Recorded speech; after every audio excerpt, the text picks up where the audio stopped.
I'm sure Maureen's got nothing to do with it.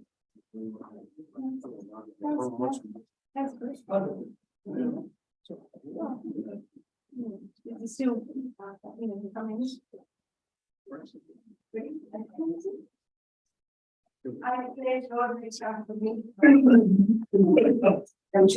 Okay, I declare the ordinary council meeting of the 22nd of November 2022 held at the City of Vincent Administration and Civic Centre, open at 5:30 p.m. I welcome councillors, staff, the media and members of the community. On behalf of the City of Subiaco, I acknowledge the Wadja Noongar people as the traditional custodians of the area. We recognise their cultural connection to the land and the waterways of Subiaco and their continuing contribution to our city. We pay respect to their elders, past, present and emerging, and extend that respect to all Aboriginal and Torres Strait Islander people. Please note this meeting is being live streamed and recorded. By being present at this meeting, members of the public consent to the possibility that their image and voice may be published online. Attendance, apologies and leave of absence. There are none. The Mayor McMullen is running late. Please note tonight's council meeting is a hybrid meeting with some staff attending electronically via Zoom. So elected members attending in person, Councillor De Vries, Councillor Powell, Councillor Hammersley, Councillor White, Councillor Stroud, Councillor Kosovich, Councillor Jennings, Councillor Burns and the Mayor. The CEO, do you want to make any announcement on attendance? Yeah, thanks very much, presiding member. So in attendance, we have Alex Petrovsky, James Hambley, Paul Mole, Adam Cousins, Lee Gumiri, Gabby Wolf and Anthea Estoni. And electronically, we have Scott Hawkins for his very last ordinary council meeting, Brendan Phillips, Rob Wiley, and I think Jeremy may join us as well, perhaps a little bit later, Jeremy Graff. Thank you. Thank you, CEO. We have a number of leave of absence requests. We need a mover and seconder for Councillor Burns has requested a leave of absence for the period of the 28th of November 2022 to the 16th of December 2022 inclusive. Can I have a mover? Thank you, Councillor Kosovich. Thank you, Councillor White. Let's put that to the vote. Thank you. Where's my? Oh, what? Why? We're all in attendance, but okay. We're doing it by hand. Thank you. That's unanimous. Thank you. We also have a leave of absence request from Councillor Simon White for the period of the 5th of December 2022 to the 15th of December 2022 inclusive. Can I have a mover? Thank you, Councillor Kosovich, and a seconder. Thank you, Councillor De Vries. Put that to the vote. Thank you. Thank you. That is not unanimous, Councillor. Thank you. That's unanimous. We had our third requested leave of absence. I hope we're going to have a quorum in December.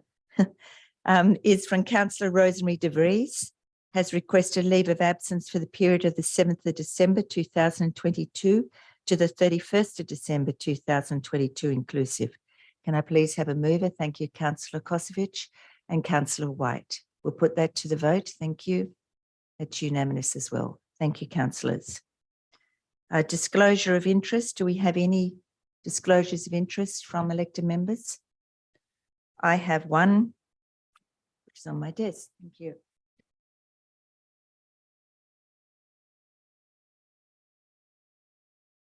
I, Councillor Stephanie Stroud, wish to declare an interest in the following item to be considered by Council at its meeting to be held on this evening, the 22nd of the 11th, 22. The agenda item is C1, Subiaco Hotel, RAR.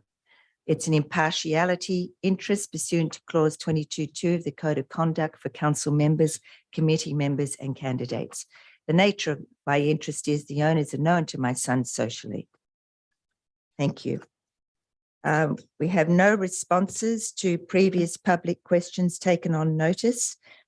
We do have a question this evening from the public gallery, and we have the Mayor who's arrived. So I will stop there on item 5.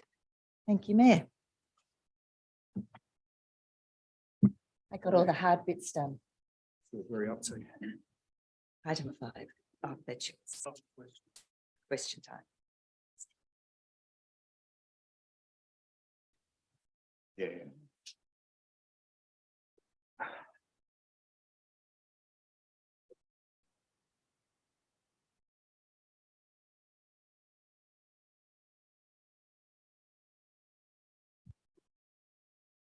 Geez, the traffic on Thomas Street's a killer. Okay, Tricia Stedman of 57 Selby Street, Daglish, has submitted a question.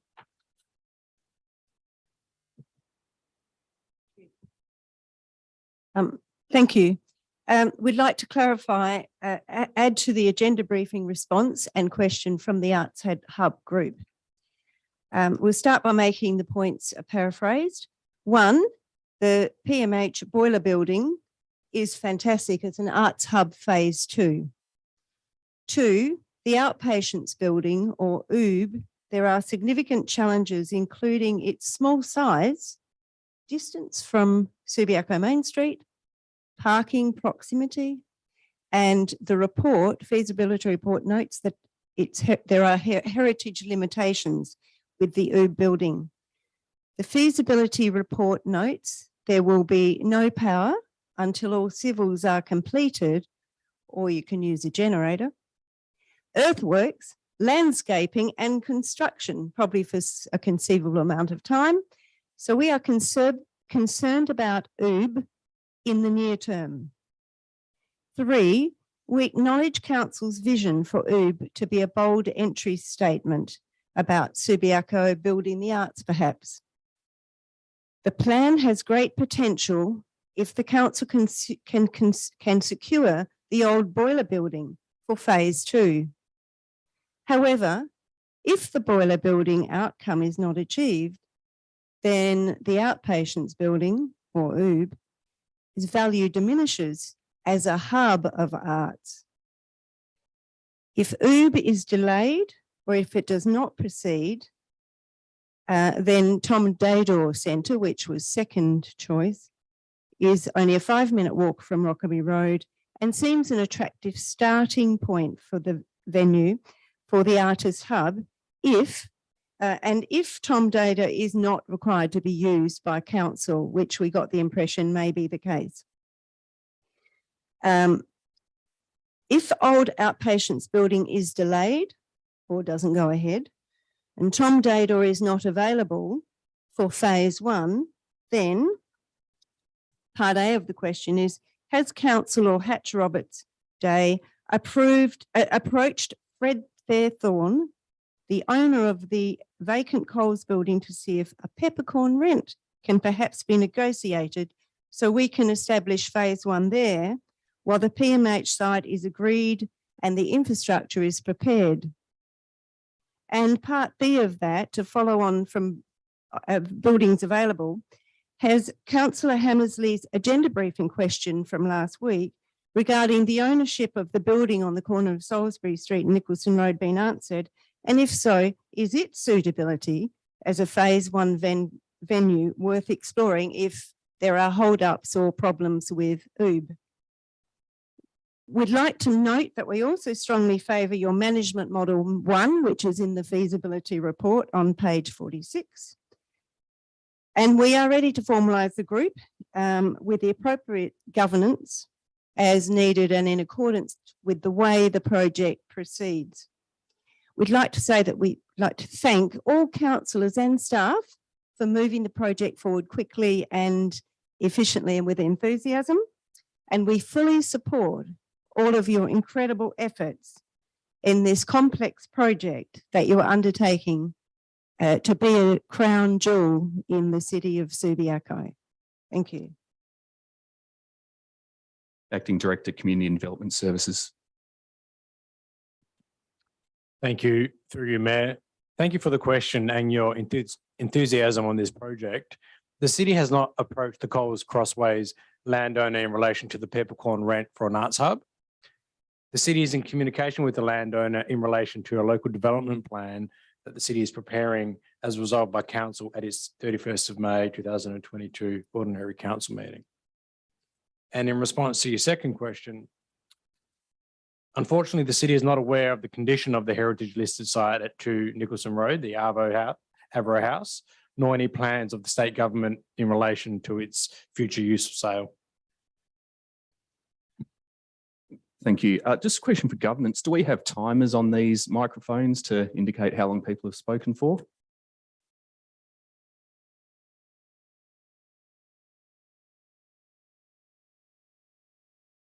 Yeah, okay. Answer a question as well. Perhaps if I could also answer, I think the question was slightly different to the previous one we received. So in relation to the further part of that question was, would we consider those? I suppose we've got a resolution before council, but that doesn't mean that we still wouldn't exhaust avenues that could potentially change, given there are many balls in the air as you've described. So just to answer round out that question if I can. Thank you. Okay, we've got a public statement now from Tony Shrapnel of Bridget Road, Subiaco.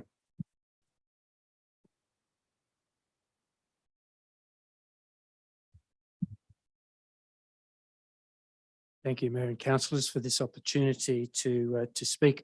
As fast as I can speak, I still need 4 minutes for this instead of the 3. I hope you'll indulge me in relation to that. Or maybe just keep it to 4. Yes, thanks, Mr. Mayor. I'm a resident and business owner within the city of Subiaco, established my urban planning consultancy within the city about 40 years ago and still operate from my office at 336 Churchill Avenue, a 20-unit strata building. I've been chairman of its council of owners for many years and speak now on behalf of the owners and tenants of that building. 336 Churchill Avenue is an attractive office building with a car park and entrance at ground level and 2 floors of small offices above. 12 of the 20 offices have balconies, 6 at the front and 6 at the back. Those at the north-facing rear of the building have a modest outlook from both inside the office units and the balconies. This outlook is of significant value to the owners and tenants of the 6 north-facing office units. It has always been there since the early 80s when construction of the building was completed. The outlook comprises a fairly wide, low foreground, which is the Subiaco car park, which compensates with a reasonably spacious urban vista to a clear view of the southern facades of several Hay Street buildings. Of particular importance, the outlook also allows sunlight to brighten balconies and office interiors during the winter months.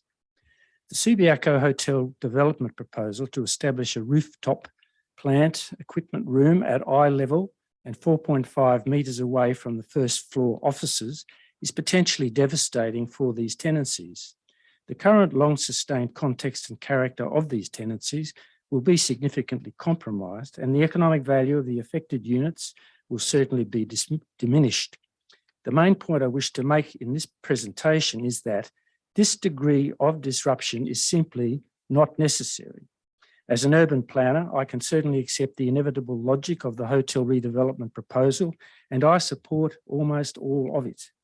The applicants and city officers' responses to the submission I provided during the advertising period in relation to this issue were, naturally enough, typical planning responses, essentially stating views, that is outlooks, are not a relevant planning matter, and up to 3 or 4-storey developments may be allowed on rear laneway boundaries. As a planner, I can confirm that these provisions are well established and often necessary to facilitate implementation of appropriate planning decisions. However, as a planner, I also strongly believe that such provisions should not be implemented to the detriment of established residents, business people, or other pre-existing developments, unless the implementation of such provisions is absolutely necessary in order for the new development to be able to proceed. In this particular matter, I strongly believe that it is absolutely not the case that the proposed plant room simply must be placed on the roof of the hotel development. My research indicates that plant rooms can potentially be located on roofs midsections, ground floors and basements of buildings.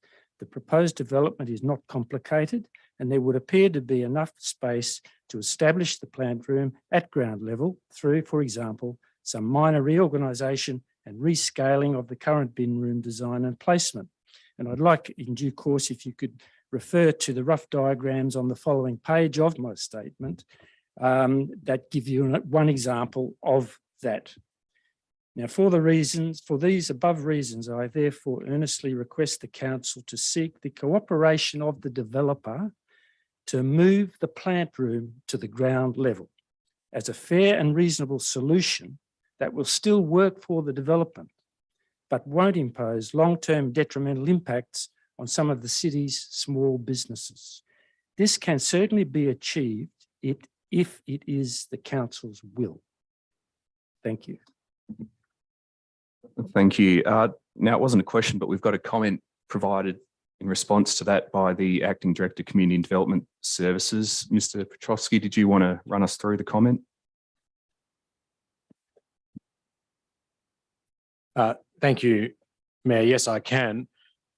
As was discussed in the RAR and the assessment, maintaining plant equipment on the roof is a more appropriate outcome for the site, considering the heritage factors, best use of the land and the interface with the prominent intersection of the city's town centre.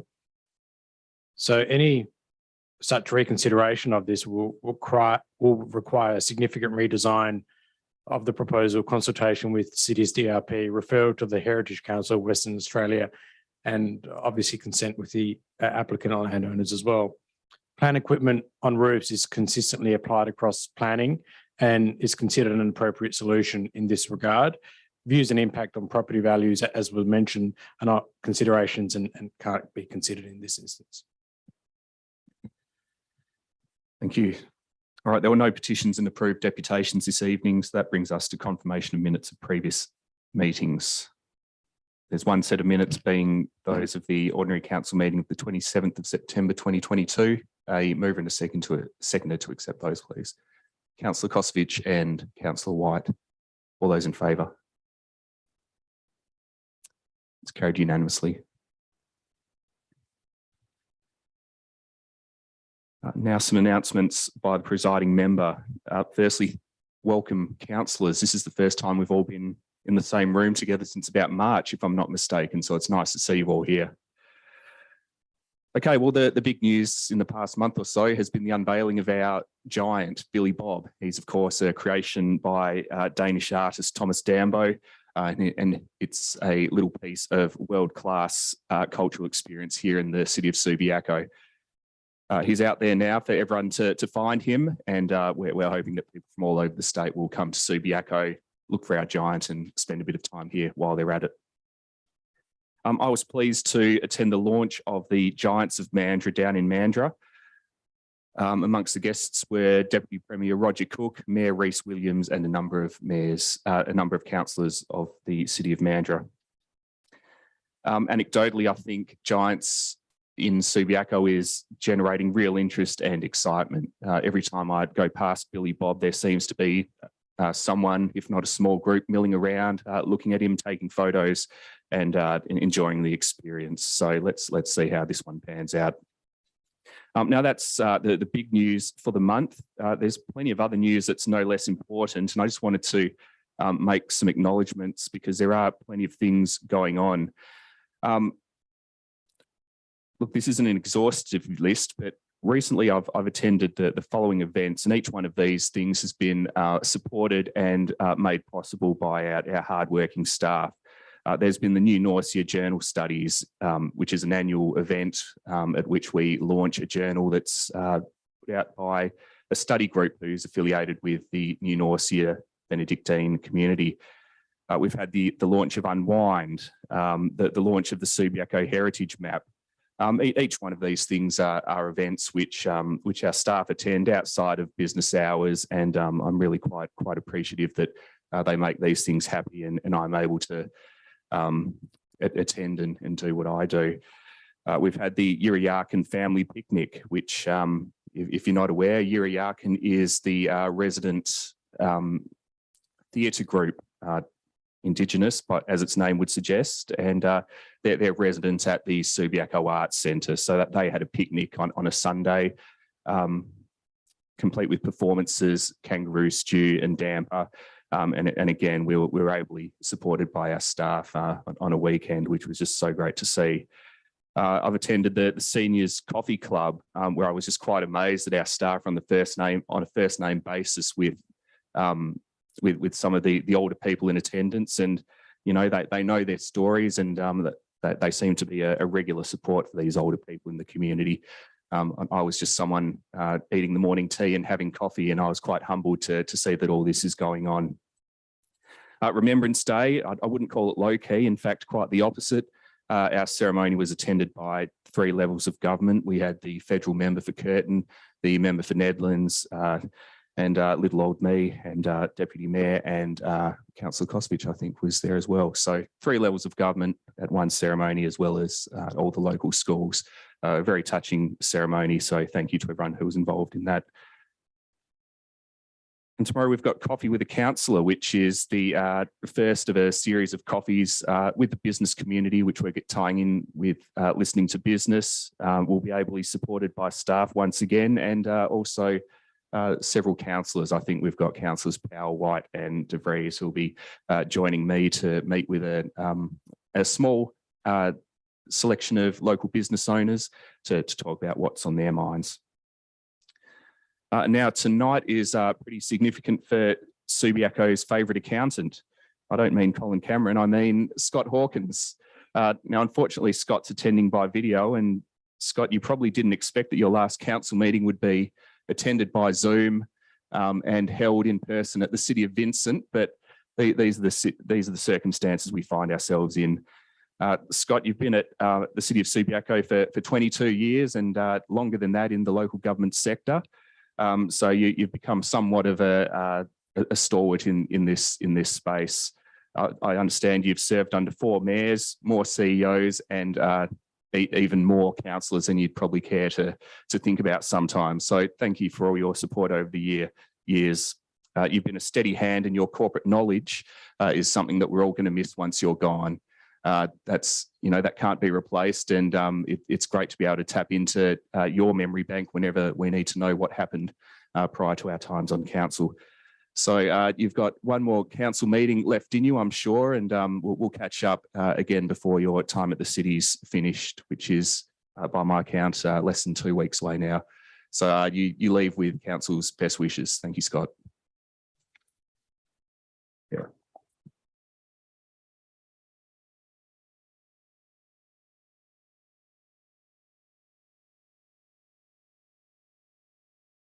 Right, that brings us to reports of committees and officers. For the benefit of the public gallery, it's intended that a number of the recommendations in the agenda will be carried en bloc, which means council will consider carrying them without any debate because there's been no alternatives or amendments submitted in relation to the officer reports.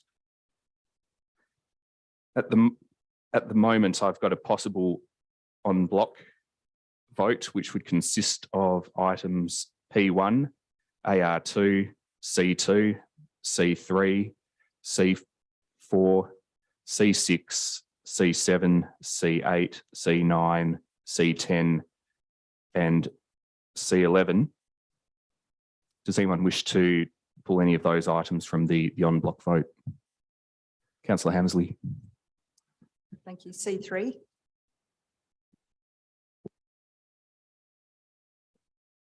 Councillor White. Just a question, if I may, is the officer, it looks to me that C5 further down is incorrect.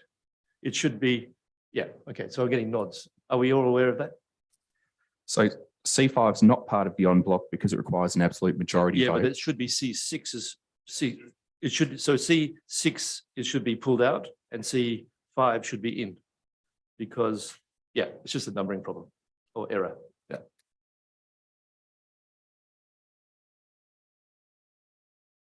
Well spotted, councillor.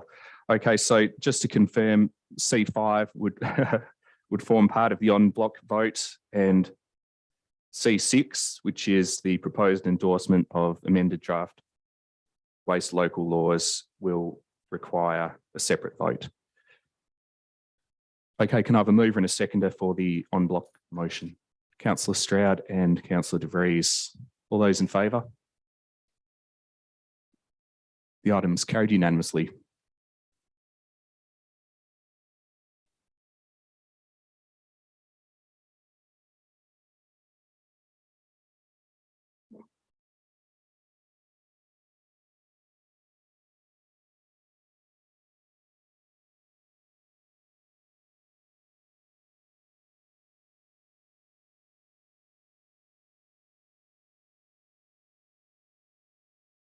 I'm just looking at what's left.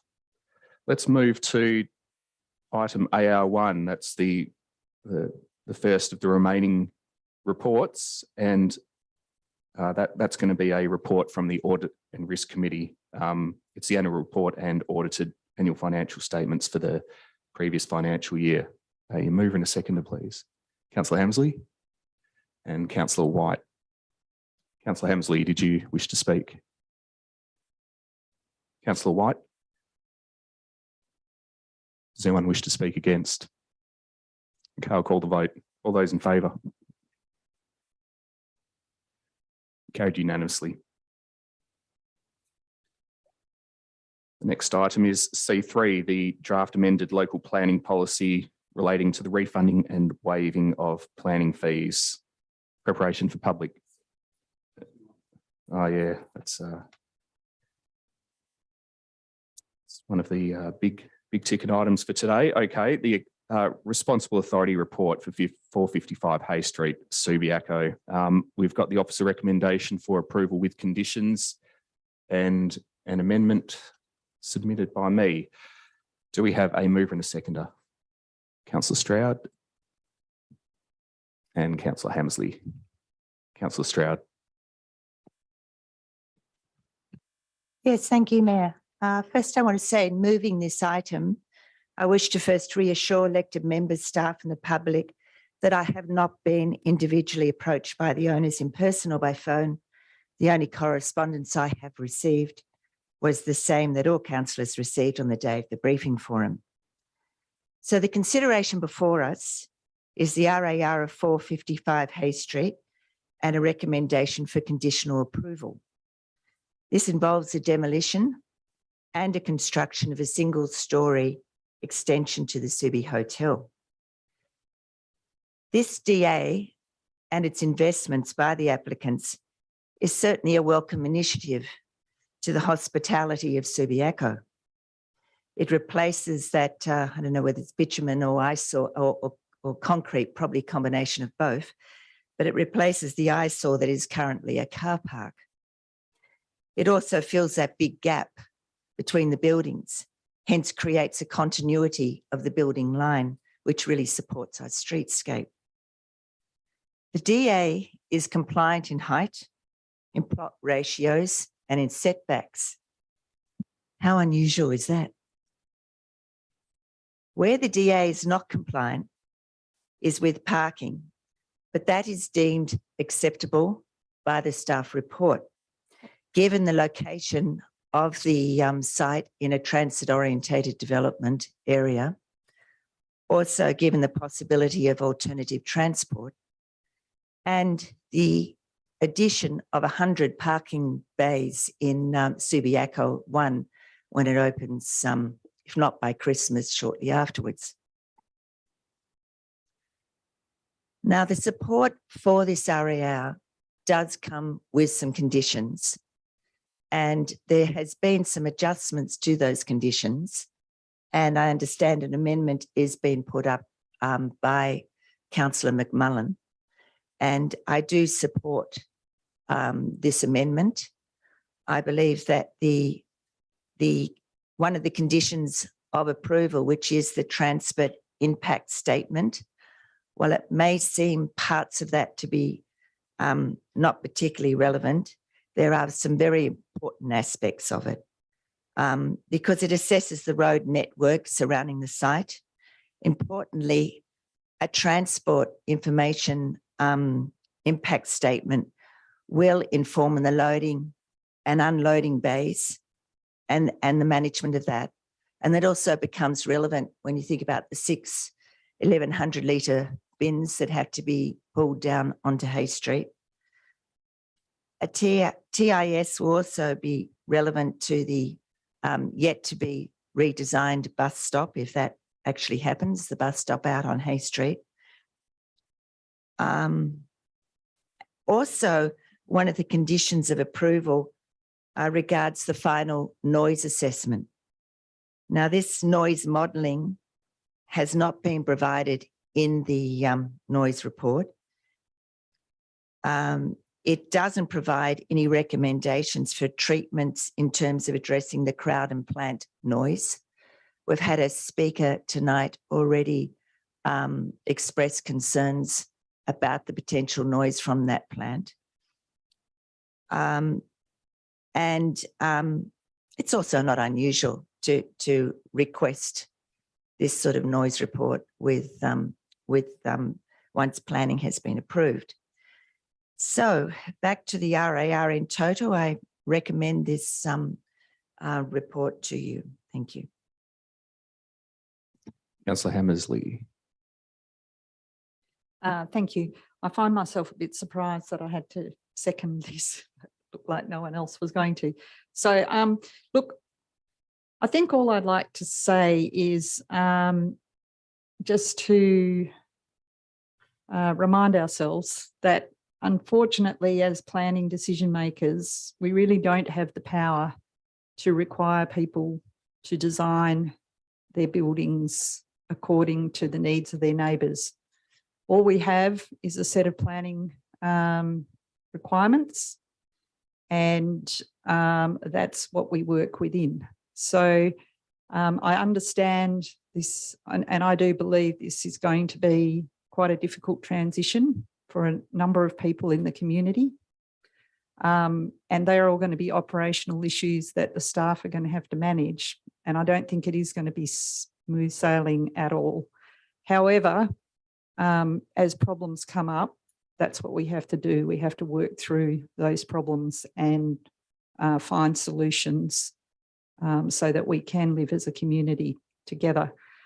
In terms of our ability to ask the proponent to change their building, we just simply can't do it. But, you know, my hope is always that members of the community will speak to each other. Whilst you can see in our C3 that we're actually starting to explore ways to encourage that to happen so that we can build a cohesive community where neighbours actually like each other. And, you know, there is just a limit to what we can do. So I do feel sympathy for the people in the area because it's a big change. And as a person who's used the Subiaco Hotel from my youth, starting in the 70s, it's been through many iterations and some of them much noisier than present. As I used to go to very loud rock bands in that back room in the 70s. I can remember how rowdy it was. So there is going to be teething problems. We do appreciate that. And I'm sure the council and the staff will work very hard to help everybody transition. And I'm sorry, that's probably the best we can offer. Having taken all that into account and recognising that this is a planning decision, the RAR does address the issues, the planning issues. And so I'm content to join probably with the amendments, I think, but I will hear more about the amendments, but certainly happy to proceed to deliver an RAR without further council input. So thank you. Any speakers against the officer recommendation? Okay, I'll see what support there is for my amendment. Look, I don't like debating from the chair, but I'm not expecting a huge amount of debate on this. If it does descend into that, I'll vacate the chair again. It was already warm for me when I got here, and I'm sure Councillor Stroud won't mind getting back into it. Right, I'll take it as read. Does anyone want to second my amendment, which would express some support and some opposition to requested changes to the conditions of planning approval that our staff proposed originally?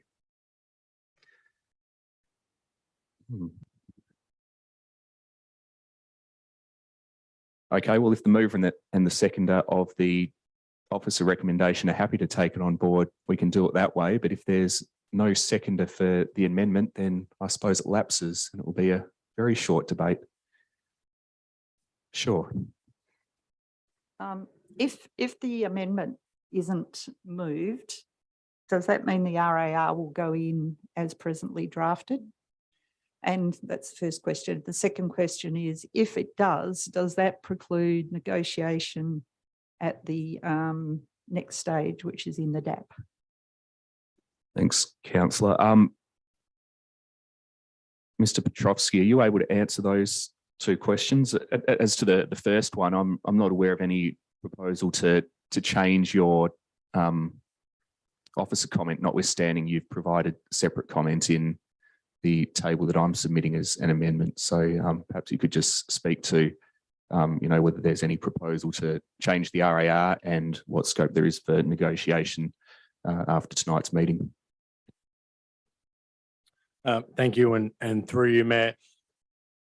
The way I understood your amendment was that the city officer's response to the issues raised by the applicant and landowner would also form part of the council's response. So it would then go into the council resolution part of the responsible authority report.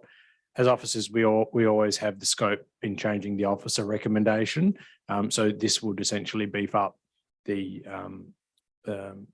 officer recommendation with that matching and being a resolution of council. So that's how I understood it. There is always scope for changes, and the end decision maker is the DAP in this regard. So the officers would provide comment to the DAP if asked. What I would say is that late today we received some additional information from the proponent, which changed our response to two conditions, being conditions 8 and 9, because there was evidence provided that lockers and showers are provided on site, and that means that those two conditions aren't then required. So that can also be dealt with at the DAP meeting, and hopefully I've answered the questions that were posed.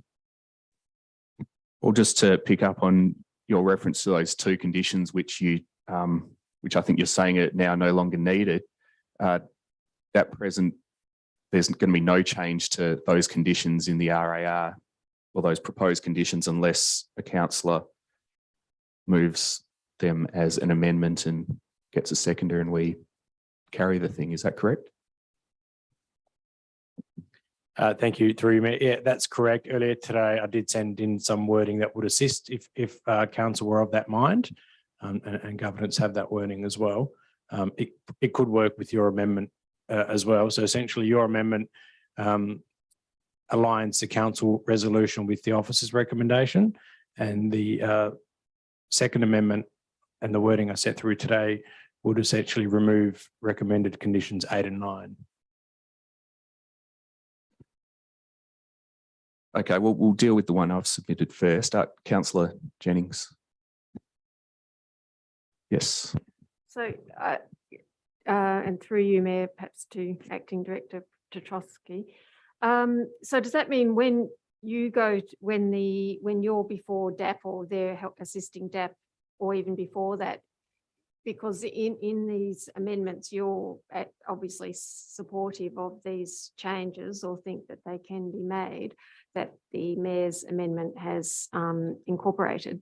So will you be advising DAP between now and the decision, or on the day of the determination, that you would be supporting, these amendments essentially, which now a lot of them you've said that, or some things are not required anymore, and 8 and 9 being an example of that, because you had clarification from the applicant of the existence of the facilities in the building.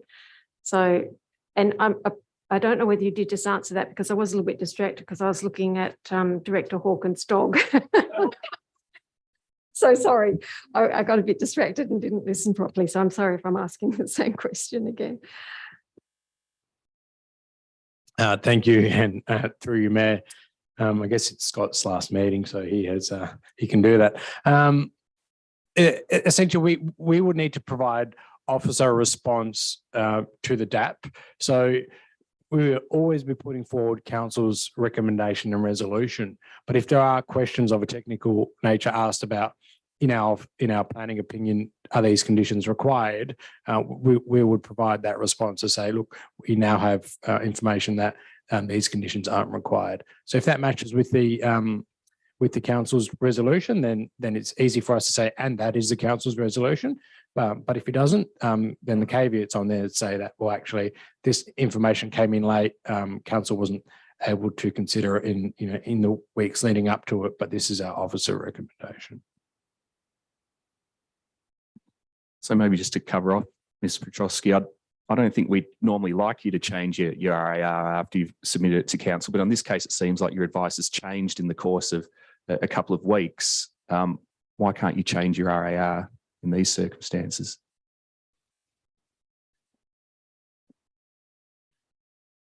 Thank you. And through you, Matt, essentially the RAR is the officer's report. It's a council resolution that we would never change in the RAR. Okay, well, look, we've got an amendment submitted by myself ahead of time, and I'll take another one from the floor if there's a mover and a seconder. Failing those two things, it's always open for the mover and the seconder of the substantive motion to simply take the amendments on board. Firstly, is there a seconder for my amendment? Councillor Powell, thank you. Okay, are there any speakers against? If there's not, I don't think we need to debate it. Councillor Burns speaking against. It's good to have you back. Okay, well, I'll speak to it. Look, I hope no one's intimidated by me debating from here. It's just going to be quick.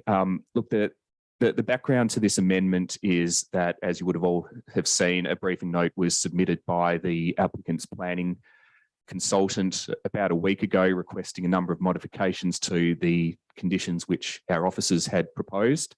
I've simply forwarded them to our planning staff and asked for their advice on each of the proposed departures, and that they've come back with, look, on a rough count, it's probably about 50% supportive, 50% somewhat supportive, but my thinking is that if we can narrow the issues before this goes to JDAP, then I think it's going to make our RAR look a little bit more finished and respectable. It's going to save the JDAP and the applicants some time, and the applicants and the JDAP, I suppose, can concentrate on really working through whatever conditions are still not supported by the City of Subiaco. So that's really all there is to it. The staff have provided a reasonably detailed commentary on what they support, what they don't, and some supportive reasons, which I'm sure the DAP will inquire into if there's any need. So that's the basis for the amendment. Thank you. Councillor Powell, did you wish to speak? No, just to endorse what you've said, and also to say that I would like to see perhaps conditions, I think it's 8 and 9, cleaned up as well, so that we've got a clean report to send to JDAP. Councillor Burns. Thank you, Mayor McMullen.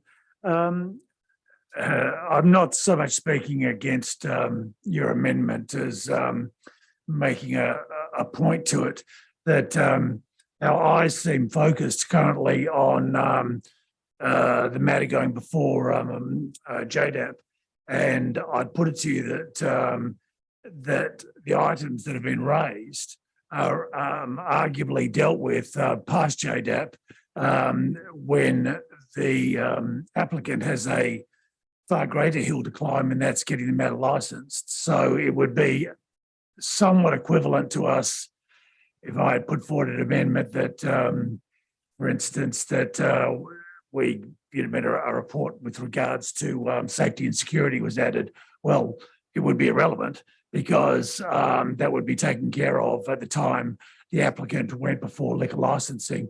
And I'd suggest that traffic and the secondary matter are both dealt with at a later stage if it gets past JDAP. So I'm just more saying that it is not irrelevant. I'm just saying it's unnecessary. So I'll leave it at that. Any other speakers to the amendment? Okay, I'll call the vote. All those in favour?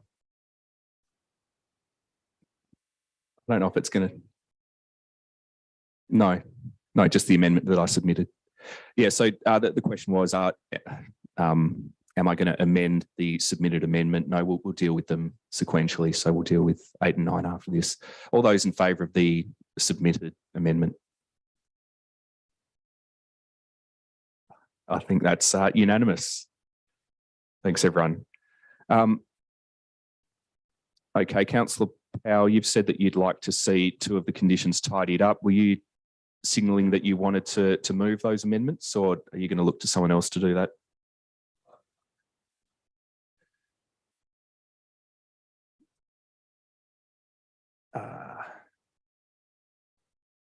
Yeah, look, I think we should, just because it hasn't been submitted in writing yet, and it was submitted by, proposed by email pretty late in the day by one of our planning officers. So it'd be good if you could speak to it, Councillor Burns. Seconded, we have a seconder for the amendment, which is, now I've got to refresh my memory. Was it a rewriting or removal of conditions 8 and 9? Mayor, I've got the wording here from the email. I could hand it to you if you want me to. That's great. Yeah.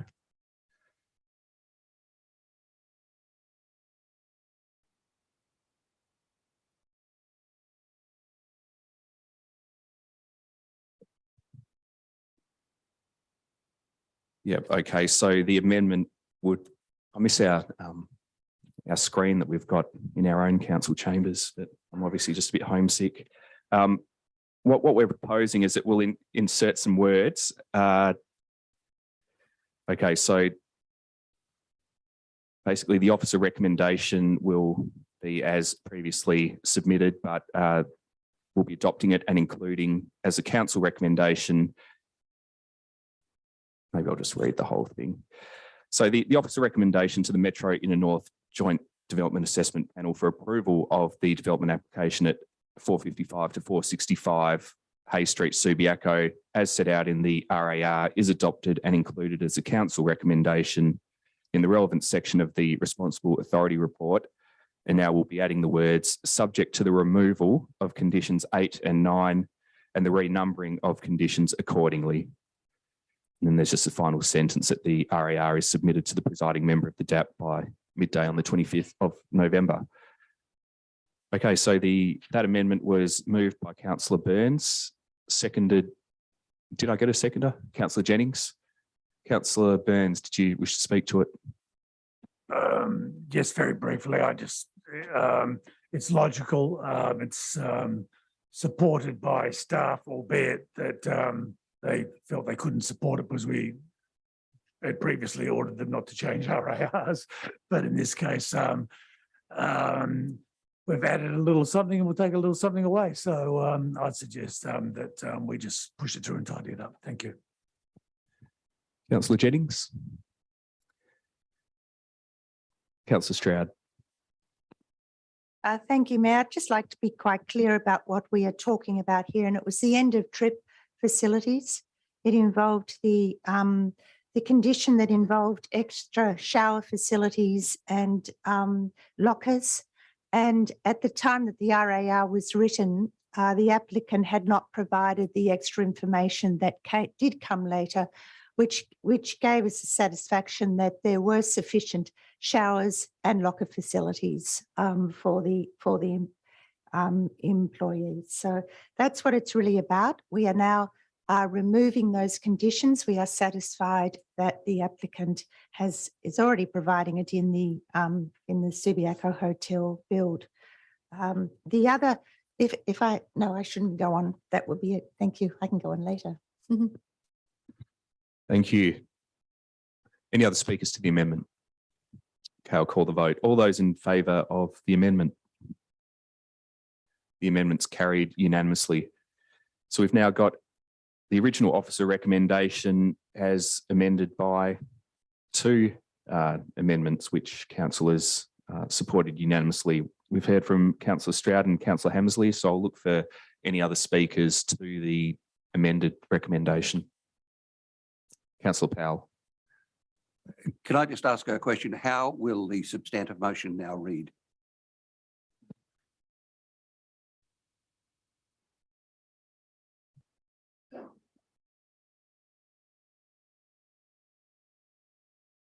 Okay. Would you like me to read it out?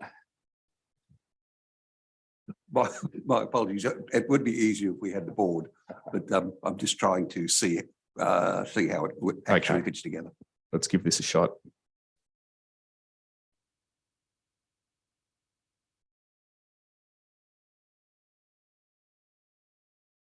Gosh.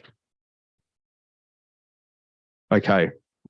The amended recommendation will read as follows. The officer recommendation to the Metro Inner North JDAP for approval of the development application at 455 to 465 Hay Street, Subiaco. And there's a DAP reference in brackets there. As set out in the Responsible Authority Report at Attachment 1, is adopted along with the table marked Appendix 1. So that's the first amendment. And included as the council, and confused myself.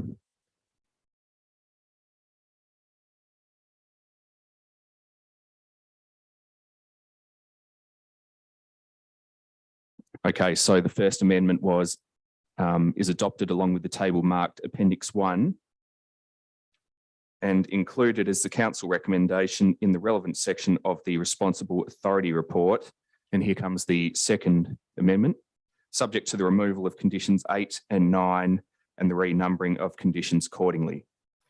The Responsible Authority Report is submitted to the presiding member of the DAP by midday 25 November 2022. Okay, are there any speakers to the amended item? Councillor De Vries. This is just in general terms. It just having gone through this process, and we respect the hard work that the city does in producing these, but it does speak to the difficulty it does to understand the complexities of these processes. And I think it's really important to recognise both the tremendous complexity of it, but also the difficulty that we face in making decisions and how much we do look at the details and try and make it as thorough as possible. So both thanks to Mayor McMullen and to councillors for working with this RAR and trying to make it the best possible RAR that's going to go to the DAP. Okay, if there's no final speakers, I'll call the vote on item C1. All those in favour? The item's carried unanimously.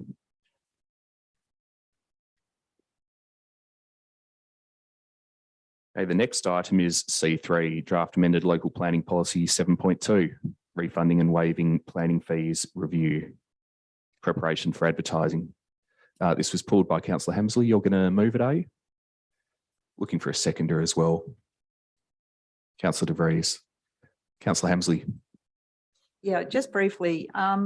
Look, the reason that I did pull this was because I personally think it's a very good initiative, and I'm glad it's been put up.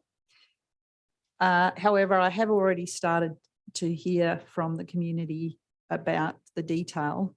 So I am hoping that we will get people who can find the time at this busy time of the year, which is, the end of school and all of the things that that entails. And I am hoping that we will get some submissions from the community about the topic, because I think the idea is very solid.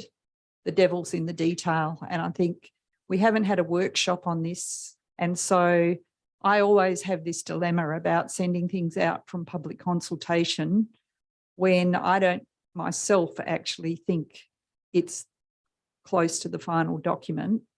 And we haven't as a group had a chance to grapple with the policy and exactly what it's trying to achieve. And I think in broad terms, the staff have identified a good thing to achieve, which is to bring our community together. But of course, there can be unintended consequences when you do things like this in terms of putting people under even more pressure than they are. So I think we're going to have to come together as a group once we do hear from the community and really carefully consider exactly what it is we want to achieve, and to make sure that what we put out doesn't make things worse for the people who we're actually trying to improve their life. And that broadly is mostly neighbours, because it's mostly neighbours that are disaffected when changes happen in their backyard. So I just wanted to make that point, mostly for the community's sake, so that they understand that we haven't workshopped this. But, you know, and as I say, I always grapple with, should we keep it back and do it, or should we put it out there? And I think it's a good idea. So let's get it out there. Let's get some feedback, and then really give it a good going over with those comments in place. So I am going to vote in favour of it, and just caveating that. Thank you. Councillor De Vries. Likewise, I will be voting in favour. I can see that over the last 3 years of being on council, that many times when decisions come to us, we've heard that neighbours haven't been spoken to. And so many times issues which could have been avoided had they spoken to neighbours. And I think understood that, in fact, neighbours are part of a community.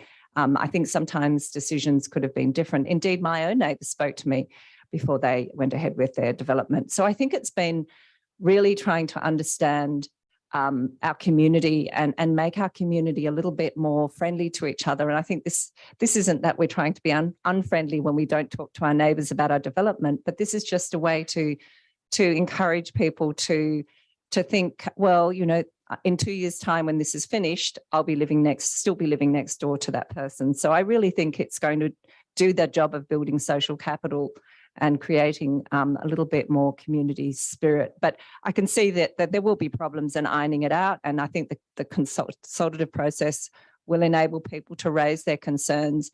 And I think, you know, there'll always be issues around sharing knowledge, understanding process, and hopefully when it comes to the final iteration, there'll be some caveats in there about how this works. And certainly people just don't throw themselves at their neighbours without support from the community, from the council, from the city of Subiaco coming in and providing mediation where it might be needed. So yeah, I commend the city of Subiaco for coming up with this, and I commend this to fellow councillors. Thank you. Any speakers against? Councillor Burns. Thank you, Member McMullen. I support the concept. I think it's already receiving more press than I thought it would be picked up on, and also positive. I think it's seen as positive. However, that's the bit that slightly concerns me. I think the anticipation is already too high that it's great, and usually you can only go downhill from that point. I would have preferred, I think the staff did a great job bringing it before us. My fellow councillor Hammersley has raised the fact that a workshop might have been, you know, to see if we could just have a little bit of a think about it. I can't say that I'm going to stop this, but I'm just letting you know I am going to vote against it, just because it's my way. But I won't say any more than that. I think you all see where I'm coming from. Any other speakers for or against? Councillor Stroud. Thank you, Mayor. I really applaud this initiative by staff who are at the coalface in terms of planning, processing submissions and so on. They're experienced staff and they've obviously thought this through. Yes, it's attracted some publicity because it's not often that we hear red tape and costs reduce in planning in any local government planning department. Okay, we haven't fully workshopped this yet, but that doesn't mean we won't in the future. We will get some public comment back to us. I've already heard some strange responses on the radio that it may well give some warring neighbours initiative to seek revenge and so on. Well, they could actually already do that by getting for other opposition and slowing down the process by bringing it to council and so on if it's otherwise a compliant DA. So I don't buy into those sorts of comments, but so let's go out to the community. That's what this is about. Let's get their opinion. We can then workshop the results of that. And I'm very much supportive of this going forward. Thank you. Councillor White. Thank you. Thank you. Just briefly, I support the comments about the value of a workshop, and I'll be supporting the motion. I just wanted to make a brief point in that I'm really pleased to see this because I think that it shows how we have more tools in our toolkit than just regulation that stops people from doing something. Under behavioral economics, this is about nudging people to act in the right way. And I think we can do this kind of nudge in many other areas of the work that we're engaged with. And I really like this proposition. It'll be good to see, as Councillor Hamsley has raised, what the issues are in the detail and have a workshop about that. But for me, the fact that we're using this tool of nudging people toward the sorts of socially desirable activities that we want people to do is a really strong argument for this kind of move. And I really think it's great. And I hope we get more of that kind of tool being used. Thank you. Councillor Kosovich. Thank you, Mayor, and through you. First of all, I will be supporting this matter, and I would take this opportunity to commend staff for a bold initiative and for the hard work they put in.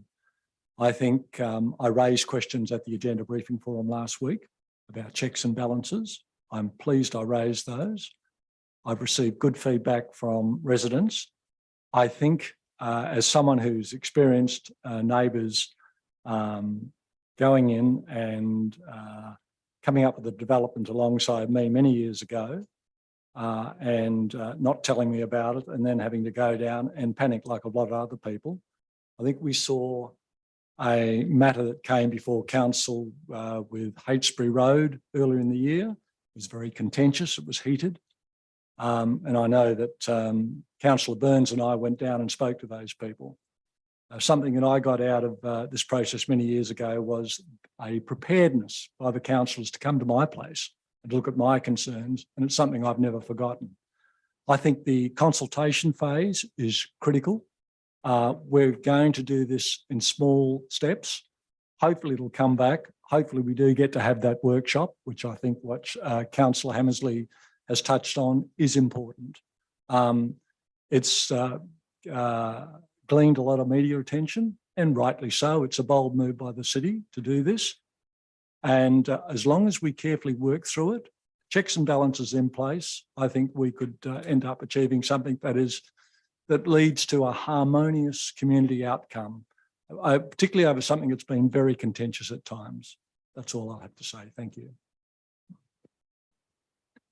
Councillor Jennings. That I'm not speaking against, so I don't know if I'm speaking out of turn. That's fine. Go for it. Thank you. Yes, at this stage, based on the arguments I've heard, I'll be supporting this, and I definitely do not want a workshop.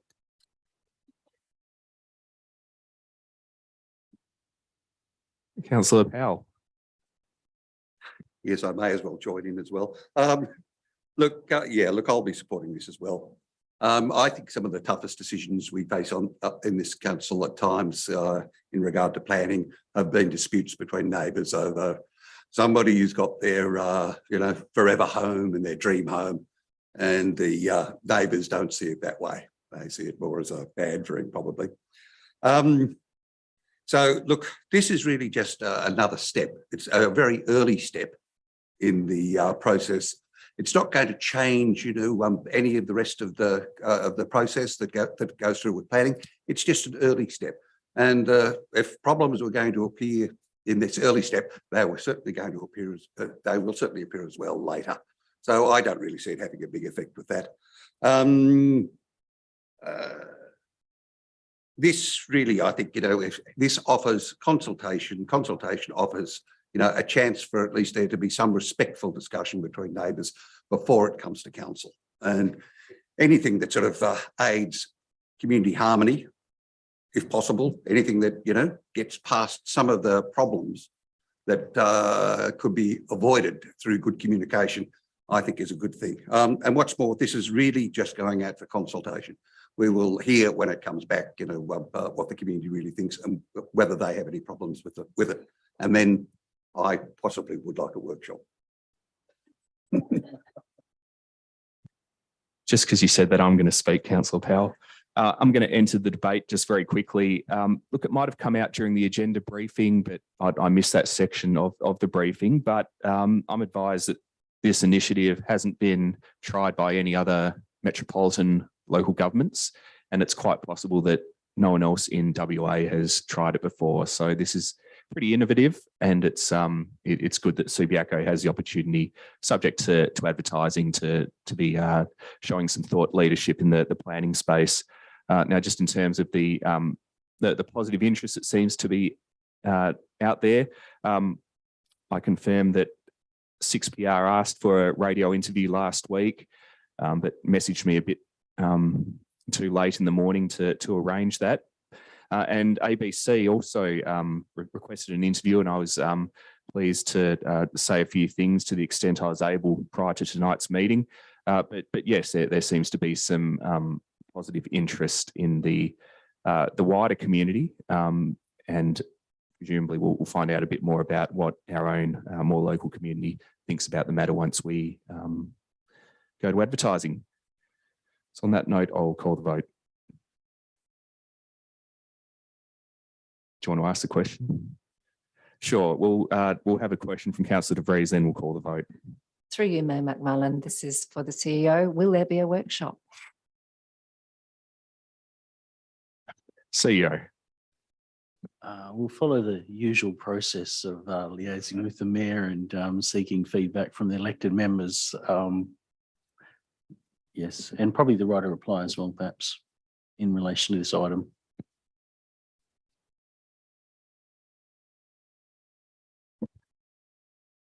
You're quite right. I should offer Councillor Hammersley the right of reply, because there was one councillor who I think spoke against.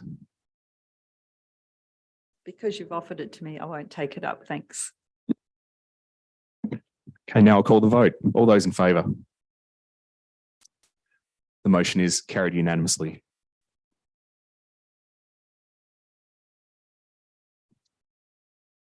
Hey, councillors, I've just seen two of the things that went through on block, the Artists Hub feasibility report and the awarding of a contract for Subi Pop, two big deals for Subiaco, and yeah, it would have been good for us to all get on our soapboxes and say a few words about those, but never mind. Item C6, endorsement of the amended draft waste local law. This was not part of the en bloc motion because of the voting requirements. So I'll be looking for a mover and a seconder, please. Councillor Hammersley and Councillor Jennings. Councillor Hammersley, did you wish to speak? Councillor Jennings. Any speakers to the item? Okay, let's call the vote. All those in favour? Carried unanimously.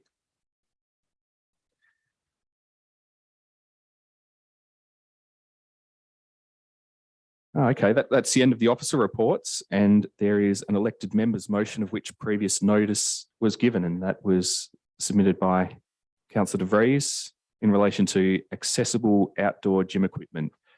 Councillor De Vries, will have you move, and It's been submitted and presumably read, so I'll be looking for a seconder. Councillor Stroud. Councillor De Vries. I think it is pretty straightforward. What's straightforward really for me was that we don't have any outdoor gym equipment in any park in the city of Subiaco. And given that so many other LGAs in the metropolitan area seem to have it, and it seems to be pretty actively used when I've been in various parks at Lake Munga and in the Foreshore and Nedlands, I see it as a real benefit to the community. I think that looking into it, it's only at the stage of actually considering it. It's just a report to, and we're not actually doing it. So it's just asking for a report to be looked at, particularly how it ties in with the new DAPE, the Disability Access and Inclusion Plan, which I think is fantastic. I think any way that we can support the DAPE is a positive. I'm also hoping that it will support seniors in our community who may not have the interest in going to a gym, but do enjoy a bit of light exercise. I see it also as a fantastic way to build community where young and old people alike can be out there in the park just having a bit of fun on outdoor gym equipment. I've seen some pretty serious gym work being done on some of these as well at the Lake Munga outdoor gym equipment, and they seem to have a few different areas there. And I've seen some pretty hard gym workouts happening. So I think it has the potential for being a bit of everything for everybody. I think it will increase opportunities for physical activity, and we know that that's always a good thing. So this is just to really say it's only just to look into this. It's not that it will happen. I do hope, obviously, down the track that it will be something that we consider doing. So I hope that I have your support for this. Most of this is written in my reasons, so I'm not going to read those to you again. But I hope that you understand that my motivation is to look at ways that where we do create greater social capital, build happiness and health in our community. Thank you. Councillor Stroud. Yes, I have a question, thank you, from staff, and it's just when do they anticipate a public open space plan review? Thank you. I would have thought that's for Mr. Petrovsky, but Mr. Hambley, you're going to answer that. Okay. Thank you for you, presiding member. So we're intending to appoint a suitable consultant in about March, and we'd intend, I'm loath to say this, probably have a strategic workshop with councillors in April, May, for the intent to have public consultation soon after. So around that time frame is when we're looking to undertake the review of the public open spaces plan. Thank you. I just thought it was important to add that so we had some sort of idea when all this was going to come together. I have nothing more to add to Councillor De Vries' presentation here. Thank you. Except that I recommend it to elected members. Councillor Kosovich. Thank you, Mayor, and I'd like to speak in support of Councillor De Vries' elected members motion. And can I simply say, I think it's excellent.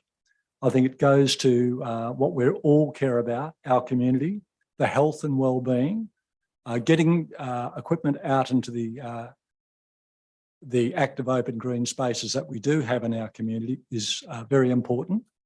We're not a leader here. Other LGAs have done this. And I strongly endorse it as a very worthwhile initiative that can be achieved at relatively low costs to the city. And I would hope that everyone else will get behind it. Thank you. Any other speakers? Okay, I'll call the vote. All those in favour? The motion's carried unanimously.